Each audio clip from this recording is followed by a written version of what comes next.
আজ 20 এপ্রিল। আপনি কি জানেন আজকের দিনের উদ্দেশ্যে গুরুত্বটা কি? আজকের দিনে কি হয়েছিল? আজকের দিনে 1889 খ্রিস্টাব্দে ফ্রান্সের প্যারিস শহরে ফরাসি বিপ্লবের শতবর্ষপূর্তি উপলক্ষে 985 মিটার আইফেল টাওয়ারের নির্মাণ কার্য শেষ হয়। আজকের দিনে 1946 খ্রিস্টাব্দে সম্মিলিত জাতিপুঞ্জের বিলুপ্তি ঘোষণা করা হয়। এই জাতিপুঞ্জটি 1920 খ্রিস্টাব্দে স্থাপিত হয়েছিল। এছাড়া আজকের দিনে 1768 খ্রিস্টাব্দে জোশুয়া মার্সম্যান জন্মগ্রহণ করেন। তিনি ছিলেন একজন খ্রিস্ট ধর্ম প্রচারক এবং ভারতের শ্রীরামপুর কলেজ প্রতিষ্ঠার সাথে জড়িত একজন অন্যতম ব্যক্তি। এছাড়া আজকের দিনে 1844 খ্রিস্টাব্দে দ্বারকানাথ গঙ্গোপাধ্যায় জন্মগ্রহণ করেন। তিনি বাংলার নবজাগরণের সাথে জড়িত একজন অন্যতম ব্যক্তি ছিলেন।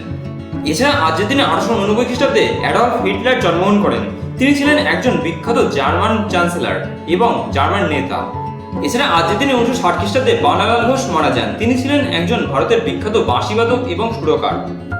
এছাড়া আজকের দিনে 1879 খ্রিস্টাব্দে দিগম্বর মিত্র মারা যান। তিনি ছিলেন একজন বিখ্যাত রাজনীতিবিদ, লেখক এবং কলকাতার প্রথম শেরিফ। তিনি ডিরোজিওর একজন অন্যতম অনুগামী ছিলেন। ভিডিওটা কেমন লাগলো সেটা কমেন্ট বক্সে কমেন্ট করে জানান। ভিডিওটা যদি ভালো লেগে থাকে তাহলে একটা লাইক করে দেবেন। ভিডিও থেকে যদি আপনি নতুন করে তথ্য জানতে পারেন তাহলে আপনি আপনার প্রিয়জনের কাছে শেয়ার করে তাদের জন্য সুযোগ করে দেবেন। এরকমই প্রতিদিনের গুরুত্ব সম্পর্কে জানতে চ্যানেলটি সাবস্ক্রাইব করে চ্যানেলে পাঠান।